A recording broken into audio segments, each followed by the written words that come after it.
Science का score नहीं है, आपके पास कोई डिग्री नहीं है और आपकी एज लिमिट आप क्रॉस कर चुके हैं, जो कि अमूमन 35 या 40 कंसीडर होती है। जिस वीजा की मैं आज बात करने लगी हूँ, ये फिनलैंड का वर्क वीजा है। इसमें आइल्स की रिक्वायरमेंट हरगिज नहीं है and there is no age limit. आप अगर 60 ईयर्स के भी हैं, अगर आपके पास राइट सेट ऑफ स्किल्स है, आप इस वीजा के लिए एलिजिबल है। And the beauty of this Finland visa is कि ये प्रोसेसिंग टाइम इसका सिर्फ 10 डेज है। 93 यूरोज इसकी प्रोसेसिंग फी है और वीजा सक्सेस रेट 93% है। एंड अमेजिंगली फिनलैंड गवर्नमेंट ने एक सेपरेट जॉब पोर्टल इसके लिए बनाया है, जो तमाम दुनिया के लोग यूज कर सकते हैं जॉब लेने के लिए to apply for this programme.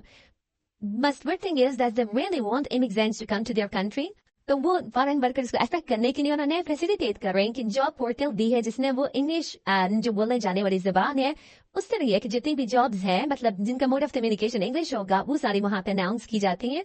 तो इस वीडियो में मैं आपको सारी डिटेल्स बताऊंगी कि कौन सा पोर्टल है, कौन सी वेबसाइट में आपने जाना है, कैसे जॉब तलाश करनी है और क्या क्या रिक्वायरमेंट्स है जो आपने मीट करनी है और कैसे आपने वीजा अप्लाई करना है। आप वीडियो को स्टेप वाइज देखिएगा। अगर आपको कुछ चीज समझ नहीं आ सकती, यू कैन ऑलवेज आस्क, लेकिन जो चीजें मैं वीडियो में पहले एक्सप्लेन कर चुकी हूँ, मेरे लिए बहुत मुश्किल हो जाएगा आपको दोबारा से कमेंट्स में समझाना। सो कोशिश करें कि आप वीडियो को फॉलो करें, ना सिर्फ देखें बल्कि इसको समझें, इसमें जो जो स्टेप्स आपको एक्सप्लेन किया जाते हैं, ताकि आप ये वीजा खुद से अप्लाई कर सके और जॉब भी खुद से अप्लाई कर सके। एक और चीज जो बहुत इंपॉर्टेंट है, इसमें सिर्फ और सिर्फ पढ़े लिखे लोग नहीं जा सकते। जो लोग बिल्कुल जिनका इतना ज्यादा एक्सपीरियंस, वो लोग जिनके पास कोई हाई फाई डिग्री नहीं है, वो भी इस वीजा के लिए एलिजिबल है। चीज जो मेन इंपॉर्टेंट ये है कि आपके पास एक अच्छी यूरोपियन परमिट की सीवी होनी चाहिए और आप जॉब्स के लिए अप्लाई करके पहले जॉब लेनी है। तो ये वीजा की रिक्वायरमेंट है। Let's dive deep into this visa category. In country से, चाहे इंडिया, पाकिस्तान, बांग्लादेश या श्रीलंका, नेपाल, कहीं पे भी आप रह रहे हैं और आप मूव करना चाहते हैं यूरोप की किसी भी अच्छे कंट्री में या वेस्टर्न वर्ल्ड में, तो आपके लिए क्या अपॉर्चुनिटीज जो एग्जिस्ट करती हैं, लेकिन आपको किसी भी वजह से नहीं पता। ऐसी ही एक अमेजिंग अपॉर्चुनिटी आज हम डिस्कस करेंगे फिनलैंड के बारे में। फिनलैंड में वैसे तो बहुत सारे वर्क वीजाज अभी अवेलेबल हैं, लेकिन जिस कैटेगरी की मैं बात कर रही हूँ, ये visa according to Finnish government 10 days के अंदर प्रोसेस होता है। अमेजिंग अपॉर्चुनिटी है। इसका एप्लीकेशन फॉर्म कैसे आपने फिल करना है, कौन लोग इसके लिए एलिजिबल हैं और इसकी फी कितनी है और क्या फायदे हैं आपको इस वीजा पे मूव होने के, वो सारी की सारी डिटेल्स आज की हम इस वीडियो में डिस्कस करते हैं। सबसे पहली बात आप लोगों को ये पता होना चाहिए कि फिनिश पासपोर्ट बहुत पावरफुल पासपोर्ट कंसीडर होता है और आई थिंक ये 3rd नंबर पे है इन द एंटायर वर्ल्ड, जो कि सिग्निफाई करता है कि इनकी इकोनॉमी कितनी स्ट्रांग है और ये happiest people of the world consider होते हैं। बताने का मकसद ये है कि आप अगर किसी कंट्री में मूव कर रहे हैं तो आप पहले ही उनके अपने हालात कैसे, अगर उनके अपने हालात अच्छे हैं तभी आप वहां पे मूव करना चाहेंगे। तो फिनलैंड के लोगों की इकोनॉमी बहुत अच्छी है, वहाँ ग्रोइंग पोटेंशियल बहुत ज्यादा है और जैसे कि बाकी यूरोपियन कंट्रीज में भी हमने देखा है कि एक इमिग्रेशन का स्लम ट्रेंड है। चाहे आप यूके को ले लें, आप जर्मनी, लग्जमबर्ग, पोर्चुगल, हर तरह की जितने भी डिफरेंट डेवलपिंग कंट्रीज हैं, वहाँ वर्कर्स की जरूरत है। और वो इसलिए नहीं लोगों को बुला रहे कि बस उनको फेवर दे रहे हैं इमिग्रेंट्स को, बल्कि उनको जरूरत है to run their economy. That is why they are calling people from different parts of the world. और इसीलिए कंपटीशन है डिफरेंट यूरोपियन कंट्रीज के दरमियान में भी, और वो क्या कर रहे हैं कि इस time different visa categories launch करें ताकि वो स्किल और अनस्किल्ड वर्कर्स को अपने मुल्क में अट्रैक्ट कर सके। ये तो फंडामेंटल रीजन होगी कि ये वाली कैटेगरी जो वीजा की, जो आज हम इस वीडियो में डिस्कस करने लगे हैं कि वो क्यों निकाली। वीजा की जो रिक्वायरमेंट्स है वो क्वाइट रिलैक्स है, क्योंकि फिनलैंड गवर्नमेंट इस टाइम अफेक्ट कर रही है फॉरेन वर्कर्स को। And amazing thing is And the amazing part is that visa success rate is 93%, जो कि बहुत हाई है किसी भी कंट्री के। मोरओवर, क्योंकि शेंजन कंट्री है फिनलैंड, तो आप फिनलैंड से किसी भी यूरोपियन कंट्री जो 27 शेंजन एरियाज हैं वहां पे आप मूव कर सकते हैं, जा सकते हैं, विजिट कर सकते हैं विदाउट एनी वीजा रिक्वायरमेंट्स। सो ये एक बैकग्राउंड हो गया टू देयर कंट्री। तो वो फॉरेन वर्कर्स को अट्रैक्ट करने के लिए उन्होंने फैसिलिटेट कर रहे हैं कि जॉब पोर्टल दी है, जिसने वो इंग्लिश जो बोलने जाने वाली जबान है उस तरह की जितनी भी जॉब्स हैं, मतलब जिनका मोड ऑफ कम्युनिकेशन इंग्लिश होगा, वो सारी वहां पे अनाउंस की जाती हैं। तो इस वीडियो में मैं आपको सारी डिटेल्स बताऊंगी कि कौन सा पोर्टल है, कौन सी वेबसाइट में आपने जाना है, कैसे जॉब तलाश करनी है और क्या क्या रिक्वायरमेंट्स है जो आपने मीट करनी है और कैसे आपने वीजा अप्लाई करना है। आप वीडियो को स्टेप वाइज देखिएगा। अगर आपको कुछ चीज समझ नहीं आ सकती, यू कैन ऑलवेज आस्क, लेकिन जो चीजें मैं वीडियो में पहले एक्सप्लेन कर चुकी हूँ, मेरे लिए बहुत मुश्किल हो जाएगा आपको दोबारा से कमेंट्स में समझाना। सो कोशिश करें कि आप वीडियो को फॉलो करें, ना सिर्फ देखें बल्कि इसको समझें, इसमें जो जो स्टेप्स आपको एक्सप्लेन किया जाते हैं, ताकि आप ये वीजा खुद से अप्लाई कर सके और जॉब भी खुद से अप्लाई कर सके। एक और चीज जो बहुत इंपॉर्टेंट है, इसमें सिर्फ और सिर्फ पढ़े लिखे लोग नहीं जा सकते, जो लोग बिल्कुल ठीक है। और मैं आपको ये सारा कुछ साथ स्क्रीन पे चला के दिखा रही हूँ कि आप कौन सी वेबसाइट पे जाएंगे। ये सारे के सारे ऑफिशियल फिगर्स हैं, ये मैं खुद से नहीं बोल रही। हाँ, मैंने ये रिसर्च जरूर की है to find right opportunity for you. तो आप लोगों ने इन्हीं लिंक्स पे जाके खुद से वेरीफाई करना है कि ये इन्फॉर्मेशन वैलिड है या नहीं। अब बहुत सारे लोग कहेंगे जी पाकिस्तानियों के वीजे नहीं लगते। वीजा लगते हैं पाकिस्तानियों के, लेकिन आपको अपनी कॉम्पिटेंस शो करनी पड़ती है। जब भी एक कंपनी हायर उसी बेस पे करेगी, मेरिट की बेस पे करेगी। वो ये नहीं देखेगी कि आप पाकिस्तान, इंडिया, बांग्लादेश या कहाँ से हैं। वो ये देखेंगे कि उनकी जो रिक्वायरमेंट है अगर आप मीट कर रहे हैं तो वो आपको डेफिनेटली हायर करेंगे, क्योंकि उन्होंने सक्सेस की तरफ जाना है। वहां पे ये नहीं कि ये पाकिस्तानी है, इसको नहीं हायर करना। ये चीज अगर आप अपने जहन से निकाल देंगे तो आपका इमिग्रेशन का पाथवे बहुत ज्यादा इजी और सिंपलर हो जाएगा। बजाय हर चीज को डाउट करने के उसको वेरीफाई करें और उसकी तरफ राइट जो आपको डेडिकेशन या वर्क की डिमांड है उसको पूरा करें। आप लोग सीवी भी नहीं बना रहे, आप लोग अप्लाई भी नहीं कर रहे और आप लोग ये चाहते हैं आपके बिहाफ पे अप्लाई कर दे, ऐसा नहीं हो सकता। तो मैं आपको ये सारी चीजें डिटेल में बताती हूँ। और इस प्रोग्राम की ब्यूटी ये कि गवर्नमेंट ऑफ फिनलैंड एम्प्लॉयर्स को खुद से पे करिए कि आप बाहर से जो लोग लाना चाहते हैं उनकी फ्लाइट टिकट्स, उनके जितने भी उनको बेनिफिट्स देने, accommodation, they will provide everything. Visa cost जो आप अभी भरेंगे वो भी रिफंडेबल होगी सब्जेक्ट टू योर जॉब। अगर आपको जॉब मिल जाती है और आप इस टैलेंट बूस्ट प्रोग्राम के थ्रू जाते हैं तो आपको सब कुछ रिफंड होगा, गवर्नमेंट ऑफ फिनलैंड खुद से देगी। क्योंकि एम्प्लॉयर को खुद से कुछ भी नहीं देना, आपकी कंपनी को खुद से पे नहीं करना, तो वो बहुत ज्यादा इस चीज में ब्रॉड माइंडेड है कि वो बाहर से टैलेंट लेके आए। तो आप देख रहे हैं कि ये प्रोग्राम एग्जिस्ट करता है और आप देखेंगे कि अभी जब मैं ये वीडियो बना रही हूँ मोर देन 700 जॉब्स अवेलेबल है इस पोर्टल पे। और वहां पे सारी डिटेल्स दी हुई है कि मोड ऑफ कम्युनिकेशन क्या है जॉब का। इंपॉर्टेंट चीज ये कि आपको पता होना चाहिए कि फिनलैंड में 2 तरह की जबानें बोली जाती हैं, एक तो फिनिश है और एक इंग्लिश। फिनिश वहां पे ब्रॉडली स्पीकिंग लैंग्वेज है, तो बहुत सारे लोगों को लैंग्वेज बैरियर का मसला भी आता है। लेकिन अब क्या हो रहा है कि क्योंकि इंग्लिश ऑफकोर्स इंग्लिश की सुप्रीमेसी बढ़ती जा रही है, बहुत सारी जॉब्स में मोड ऑफ कम्युनिकेशन इंग्लिश है। तो आप जब जॉब्स पढ़ेंगे आप देखेंगे कि उनमें डिस्क्रिप्शन में उन्होंने लिखा होगा कि कौन सी जबान चाहिए, तो आपने उन्हीं जॉब्स के लिए अप्लाई करना है जिसमें मोड ऑफ कम्युनिकेशन इंग्लिश लिखा हो। सो जो चीजें आपको पता होनी चाहिए वो ये कि वर्क परमिट क्या है, आपने इस वीजा के लिए कैसे अप्लाई करना है, कौन से डॉक्यूमेंट्स चाहिए, कौन सा पोर्टल है जहां पे जॉब्स आ रही हैं, आप उन जॉब्स के लिए कैसे अप्लाई कर सकते हैं। सीवी में क्या खास बात होनी चाहिए कि आपकी रिजेक्शन स्ट्रेट अवे ना हो जाए। और फिर आपको कहाँ पे फी पे करनी है, कौन सी एम्बेसी में जाना है, क्योंकि फिनिशिंग एम्बेसी पाकिस्तान में नहीं। ये सारी की सारी चीजें मैं इसमें स्टेप वाइज कवर करूंगी। मोस्टली जॉब्स जो है वो कैपिटल ऑफ फिनलैंड में अवेलेबल है, विच इज हेलसिंकी। और ये डाइवर्स सिटी है, बहुत सारे फॉरेन वर्कर्स वहां पर आते हैं, मल्टी कल्चरल है, तो आपको ये प्रॉब्लम नहीं होगा कि यहाँ पे पाकिस्तानी नहीं है, देसी लोग नहीं है, हर तरह की कम्युनिटी वहां पे एग्जिस्ट करती है। पहला तो ये प्रॉब्लम सॉल्व हो गया। उसके बाद अभी जो गवर्नमेंट ऑफ फिनलैंड ने ये प्रोग्राम अनाउंस इसीलिए किया था क्योंकि हेलसिंकी में इनको बहुत ज्यादा वर्कर्स चाहिए और नहीं है अवेलेबल। तो वो ये कर रहे हैं कि 10 से 15 दिन में वीजा अप्रूव कर रहे हैं या रिजेक्ट कर रहे हैं। प्रोसेसिंग टाइम 10 to 15 डेज है। और जो सेक्टर्स इन डिमांड हैं जहां जॉब्स की बहुत ज्यादा स्टैंड डिमांड है कैपिटल में, सबसे नंबर 1 पे कंस्ट्रक्शन है, हेल्थ केयर है, आईटी है, इंजीनियरिंग है और टूरिज्म है। अगर आपका ताल्लुक IT, construction, tourism, health care, engineering in 5 fields में से किसी भी तरह से है तो ये वीडियो आपके लिए है, क्योंकि ये वो जॉब्स हैं जो इन डिमांड है और इस टाइम इनके लिए ज्यादा हायरिंग्स हो रही है। बाकी प्रोफेशंस की इतनी ज्यादा हायरिंग्स नहीं है, जबकि इन प्रोफेशंस की इस टाइम बहुत ज्यादा हायरिंग है।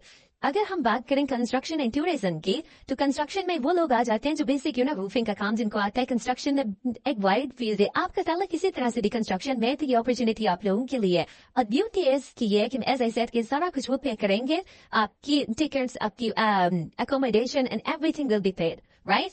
And another thing is visa category आप लोग अप्लाई करेंगे, that is called D visa, right, that is called D visa. और इसमें आपको work permit and residence permit के लिए अप्लाई करना है। एवरेज सैलरी है वो 45,000 यूरोज है पर मंथ। और कॉस्ट ऑफ लिविंग फिनलैंड में इतना हाई नहीं है, बहुत कम है if I compare with other European countries. तो फिनलैंड की कॉस्ट ऑफ लिविंग कम है और सैलरीज बहुत अच्छी है। इसका मतलब ये कि आप सेविंग्स कर सकते हैं। अगर आप एमडी को लेके भी जा रहे हैं तो आपके पास मार्जिन होगा कि आप सेविंग्स करें। अगर मैं बात करूं टूरिज्म, हॉस्पिटैलिटी, टीचिंग, ये वाली जो जॉब्स हैं ये अराउंड 45,000 यूरोज पर एनम इनकी सैलरीज है।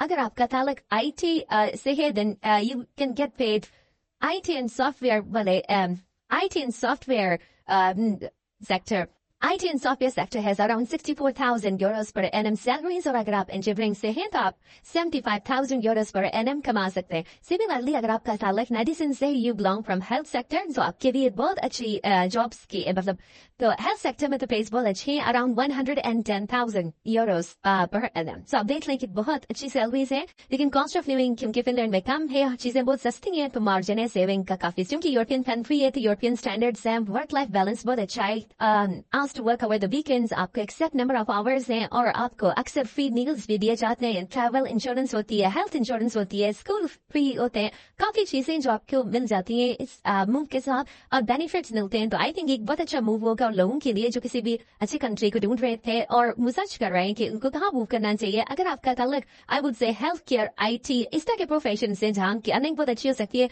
तो ये आपको एक क्वालिटी ऑफ लाइफ अगर आप गुजारना चाहते हैं तो Finland can be your destiny. तो let's go into the main question that how you can get job. आपको जॉब कैसे मिलेगी फिनलैंड में? दो तरीके जॉब देने की फिनलैंड में। Number 1 as I always say कि आपने इस रिक्रूटमेंट एजेंसी को टारगेट किया, उनसे कांटेक्ट किया, you will send them your CV, उनसे कांटेक्ट करें और वो आपके बिहाफ पे आपकी एप्लीकेशन सबमिट करवाते हैं और वो इस चार्ज करेंगे कंपनी से असेट अमाउंट ऑफ मनी। वो आपसे भी पैसे चार्ज नहीं करते इस चीज के। ये तो एक तरीका है, लेकिन दूसरा जो बेहतरीन तरीका है, क्योंकि ये गवर्नमेंट ने प्रोग्राम लॉन्च किया है तो उन्होंने एक वेबसाइट बनाई है फाइंड वर्क इन फिनलैंड के नाम से। मैं इसकी पूरी डिस्क्रिप्शन आपको दे दूंगी, आप डिस्क्रिप्शन बॉक्स से ये लिंक क्लिक करें और आप जाएंगे workinfinland.com पे।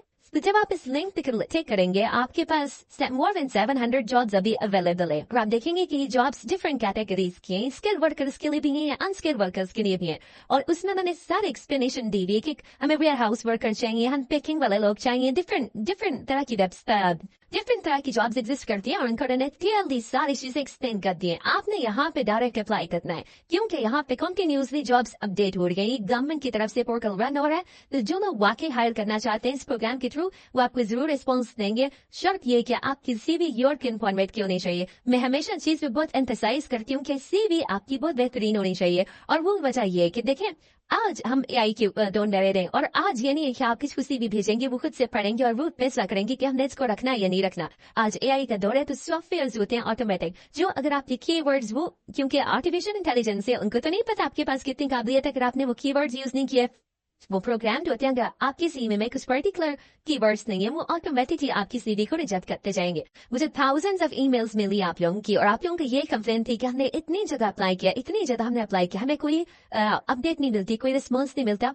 और आई कैन बैक उसकी मेन रीजन ये है कि आपकी CV अच्छी नहीं है, आप CV में वो चीज टारगेट ही नहीं कर रहे, आप CV को मॉडिफाई नहीं कर रहे। आपने एक CV बनवा ली शायद 10 साल पहले, आप वो यूज करें, इस तरह से काम नहीं होगा। आपने कोई भी जॉब पे जाना है, जब आपने उसकी डिस्क्रिप्शन पढ़नी है, आपने देखना है कि मैंने क्या क्या मांगा हुआ, मस्ट हैव दिस, और आपने मेक श्योर करना है कि आप उस जॉब को अप्लाई करते हुए CV में वो कीवर्ड जरूर इंक्लूड करें। अदरवाइज अगर आप अप्लाई कर रहे हैं आपको सिर्फ और सिर्फ डिसअपॉइंटमेंट मिलेगी। आप 1 लाख जॉब को भी अप्लाई करते हैं आपको सॉफ्टवेयर रिजेक्ट कर देगा, आप ह्यूमंस तक पहुंच ही नहीं पाएंगे। तो ये मेरा मैसेज इस वीडियो का की मैसेज है कि आपने कैसे अप्लाई करना है। आपने करना क्या है कि आप इस पोर्टल पे जाके जॉब सर्च करनी है, ठीक है, और आपने उनकी पूरी डिस्क्रिप्शन पढ़नी है। Let's search for a job. अब देखें, और ये चीज मैंने आपको पहले बता दी थी कि ये वर्क जो कैटेगरी है सिर्फ स्किल्ड वर्कर्स के लिए नहीं है, अनस्किल्ड के लिए भी है, हर तरह के लोग स्टैंड चाहिए और आप ये बात देखेंगे इस पोर्टल में। अब फॉर एग्जाम्पल ये क्लीनर की जॉब है, ठीक है, और इसमें मैंने बता दिया कि जो मोड ऑफ कम्युनिकेशन है लैंग्वेज क्या है वो इंग्लिश है, लेकिन ये जॉब क्या पार्ट टाइम मे भी आपने बहुत सारे लोगों के लिए सुटेबल नहीं होगी क्योंकि आपको फुल टाइम पोजीशन चाहिए। तो हम ये स्क्रॉल करते हैं, ये हमारे पास एक शेफ की जॉब है, ठीक है। अब देखिए इसमें मैंने सारी एक्सप्लेनेशन दे दी। अगर आप शेफ है, आप दुबई में 10 साल से बैठे हुए, अपॉर्चुनिटी आपके लिए कन्विंसिंग अपॉर्चुनिटी है, आप परमानेंट रेजिडेंस ले सकते हैं, आप इवेंचुअली फिनिश पासपोर्ट दे सकते हैं अगर आप इस कैटेगरी के थ्रू आते हैं। तो आपने करना क्या है, अब आप देखें, आप इसको स्क्रॉल करें सारा के सारा, तो उन्होंने आपको ईमेल दिया हुआ है, कहा आपने अपनी CV सेंड करनी, कॉन्टेक्ट नंबर है, हर तरह से फैसिलिटेट किया जा रहा है। आपने परेशान नहीं होना किस चीज के बारे में भी, क्योंकि ये जॉब अगर अनस्किल्ड है तो आपको वीजा स्पॉन्सरशिप नहीं मिलेगी, क्योंकि ये सिर्फ और सिर्फ ये वीजा स्पॉन्सरशिप वाली ही जॉब यहाँ पे अनाउंस होती है। तो ये पोर्टल आप लोगों ने अपने जहन में रखना है और इसी को फॉलो करना है, और ये आपके लिए एक अमेजिंग अपॉर्चुनिटी है। इस पर अगर आप लोग होल हार्टेडली इससे मेहनत करेंगे तो आई कैन एश्योर यू इंशाल्लाह अल्लाह ताला आपकी हेल्प करेंगे और आप इस कैटेगरी में जरूर सक्सेसफुल हो जाएंगे। और फॉर एग्जाम्पल वेल्डर की जॉब है, क्लीनर की जॉब है, इनके लिए कोई खास एक्सपीरियंस की डिमांड नहीं होती, ना आपके पास कोई क्वालिफिकेशन की डिमांड है। तो आप देखें, सारे लोग इस चीज में आ जाते हैं। Now the thing is, now the question is कि आप कैसे फास्ट ट्रैक वीजा की अप्लाई करेंगे। सबसे पहले बात करते हैं कि डॉक्यूमेंट्स क्या चाहिए आपको। तो डॉक्यूमेंट्स आपको सबसे पहले पासपोर्ट चाहिए। पासपोर्ट पे कम से कम 6 माह की वैलिडिटी होनी चाहिए, वरना वीजा रिफ्यूज हो जाता है नॉर्मली, ठीक है। उसके बाद आपके पास पासपोर्ट साइज फोटोज होनी चाहिए जो रिसेंट हो। तो आपके पास आपका वीजा एप्लीकेशन फॉर्म फिल होना चाहिए। आपका ऑफर लेटर जो एम्प्लॉयर आपको सेंड करेगा वो होना चाहिए। आपके एजुकेशनल या प्रोफेशनल सर्टिफिकेट जो भी है वो होने चाहिए, और आपने 93 यूरो फी पे करनी है। That's simple. Now the question is कि कैसे आप फास्ट ट्रैक के लिए अप्लाई करेंगे, ठीक है। 10 to 15 डेज में आपको कैसे वीजा मिलेगा। टैलेंट बूस्ट वेबसाइट है फिनलैंड की गवर्नमेंट के, जो मैंने यहाँ स्क्रीन पे भी लिख दिया और मैं डिस्क्रिप्शन बॉक्स में डाल दूंगी। आपने इस वेबसाइट पे जाके अप्लाई करना है, ठीक है। और यहाँ पे आप देख सकते हैं कि उन्होंने fast track visa application form, residence permit, EU blue card, family के लिए अगर आप अप्लाई कर रहे हैं इंडिपेंडेंट वीजा, वो सारा 10 to 15 डेज में हो जाएगा। ये क्लियरली लिखा हुआ है यहाँ पे, ठीक है। आपने सबसे पहला स्टेप ये करना है कि आपने वहाँ पे अपना अकाउंट लॉग बनाना है, रजिस्टर करना है। उसके बाद आपने जब अकाउंट बना लेंगे, अपनी प्रोफाइल बनाए, उसमें अपनी सारी डिटेल्स एंटर करें, एम्प्लॉयर की डिटेल एंटर करें, और जब ये आप सारी डिटेल्स एंटर कर देंगे, आपका जो वीजा है वो 10 to 15 डेज में ही प्रोसेस होगा।